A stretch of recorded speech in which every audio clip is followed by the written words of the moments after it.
स्वागत है दोस्तों आपका अपने YouTube चैनल गांव की पाठशाला में। जैसा कि पता है आपको कि हम आपके लिए निरंतर गणित और विज्ञान की कक्षाएं ला रहे हैं। निरंतर समय पर आपके लिए वो उपलब्ध हो रही है। हमने हमारी पिछली क्लास में प्रतिरक्षा विज्ञान और प्रतिजन के बारे में पढ़ा था। अब आज का जो हमारा टॉपिक है वो है प्रतिरक्षी। प्रतिजन मैं आपको समझा चुका हूं। मैं आशा करता हूं कि आपको अच्छे से समझ में आया होगा। अब आज हम प्रतिरक्षी के बारे में डिस्कस करेंगे, उसको पढ़ेंगे कि प्रतिरक्षी क्या होते हैं। तो आइए स्टार्ट करते हैं हम आज की क्लास प्रतिरक्षी के बारे में। देखिए, प्रतिरक्षी या एंटीबॉडी हम बार बार कहते रहते हैं, अगर हमारी जैसे कि आपको पता है अभी कोरोना चल रहा है कि अगर हमारी एंटीबॉडी स्ट्रांग होगा तो हमारे को कोरोना नहीं होगा या कोरोना के जो सिम्टम्स नहीं दिखेंगे, हम फिट रहेंगे। तो ये क्या होती है, हम इस एंटीबॉडी के बारे में आइए अच्छे से डिस्कस करते हैं। तो देखिए, प्रतिरक्षी या एंटीबॉडी किसे कहते हैं। जो एंटीबॉडी या प्रतिरक्षी ये क्या होती है, प्रोटीन होती है। क्या होती है, प्रोटीन होती है। ये वह प्रोटीन होती है जो देह गुहा में उपस्थित, कहां पर उपस्थित, देह गुहा में, यानी अपनी बॉडी के अंदर उपस्थित, देह गुहा में उपस्थित बीटा लसिका कोशिकाओं के द्वारा प्रतिजनों की अनुक्रिया से बनती है, जिसे हम क्या कहते हैं, प्रतिरक्षी या एंटीबॉडी कहते हैं। अब इससे अच्छे से समझने की कोशिश कीजिएगा। आपके सामने मैंने डेफिनेशन लिख रखी है। देखिए, कल हमने पढ़ा प्रतिजन, आज हम पढ़ रहे हैं प्रतिरक्षी। प्रतिजन क्या थे, उनको कहां से एंटर करवा रहे थे हम, बाहर से, यानी प्रतिजन बाहर से एंटर हो रहा था हमारे अंदर। जबकि जो प्रतिरक्षी होती है ये क्या होती है, शरीर के अंदर ही बनती है, यानी हमारी जो बॉडी होगी ना, उस बॉडी के अंदर ही इसका डेवलपमेंट होगा। अब डेवलपमेंट कैसा होगा वो हम आपको बताएंगे अभी। तो हम आपसे यही कहना चाह रहे हैं कि जो प्रतिरक्षी होती है ये क्या होती है, एक प्रकार की प्रोटीन होती है जो बीटा लसिका कोशिकाओं के द्वारा किसकी क्रिया से बनती है, ये ध्यान रखिएगा, वेरी इंपॉर्टेंट है ये प्रतिजनों से। यानी जो बाहर से जब हम प्रतिजन एंटर करवाएंगे ना, जब हमारे अंदर क्या होगा, वो एंटर हो जाएगा, तब उसकी क्रिया से क्या बनेगी, प्रतिरक्षी बनेगी। मैंने आपको कल एक फंडा बताया था कि जब हमारे शरीर में कोई बीमारी हो जाती है तो हम उसका कैसे ट्रीटमेंट होता है। देखिए, कोई भी जब बीमारी होती है, जैसे हमारे टीके लगते हैं, टिटनेस के, पोलियो के, इनके सभी के लगते हैं।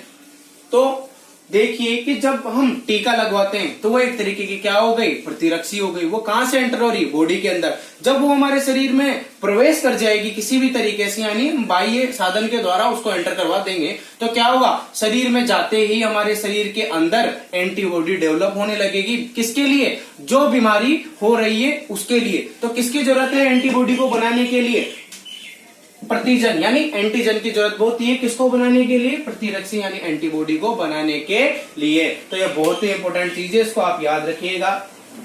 अब देखिए कि जो ये प्रतिरक्षी या एंटीबॉडी होती है ये विशेष प्रतिरक्षी है। देखिए, जो ये प्रतिरक्षी यानी जो एंटीबॉडी होती है ना, ये विशेष प्रतिरक्षी किससे, विशेष प्रतिजन से ही क्रिया करती है। विशेष, विशेष इस शब्द पर गौर करिएगा।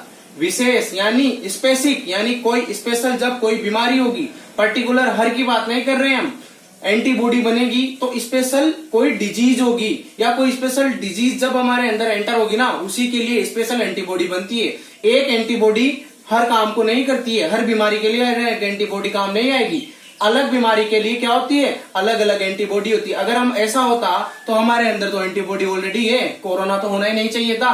पर क्यों, हर बीमारी जब अलग आती है तो वो अलग सिम्टम्स लेकर आती है और उसके ट्रीटमेंट के लिए अलग एंटीबॉडी का डेवलप होना जरूरी है। अब देखिए, इस कोरोना का क्या होगा, अब आपको थोड़ा सा इसके बारे में भी समझाते हैं।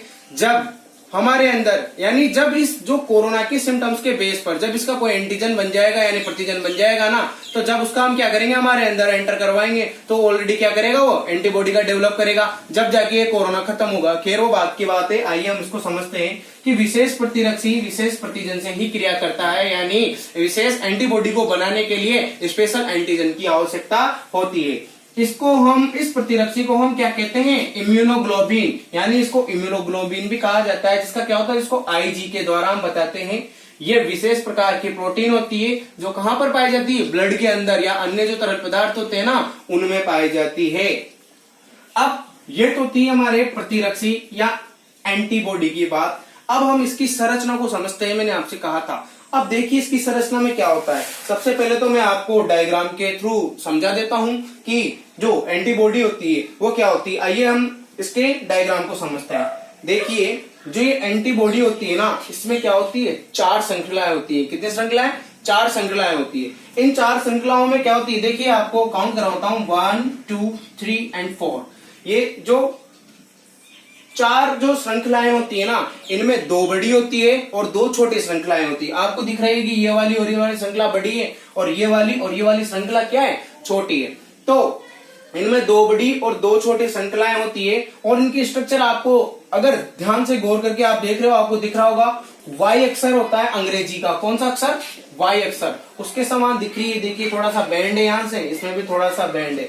तो अंग्रेजी के वाई अक्षर के समान इसकी संरचना होती है। इसमें क्या पाई जाती है, 4 श्रृंखलाएं पाई जाती है, जिनमें 2 छोटी श्रृंखलाएं और 2 बड़ी श्रृंखलाएं होती है। इसमें हम जो आपको बता रहा हूं ना मैं, इसमें जो 4 श्रृंखलाएं, इसमें 2 जो छोटी श्रृंखलाएं होती है, जो 2 भाग देखिए, जो इसका आकार है ये वाई अक्षर के समान होता है। अब इसमें क्या होता है, 4 श्रृंखलाएं होती है जो मैं आपको बता चुका हूं अभी। इनमें 2 भारी और 2 हल्की होती है, 2 भारी और 2 हल्की पॉलीपेप्टाइड श्रृंखलाएं होती है। देखिए इसमें जो भारी और हल्की श्रृंखलाएं होती है, इसमें स्थिर भाग और अस्थिर भाग जिनको हम कहते हैं।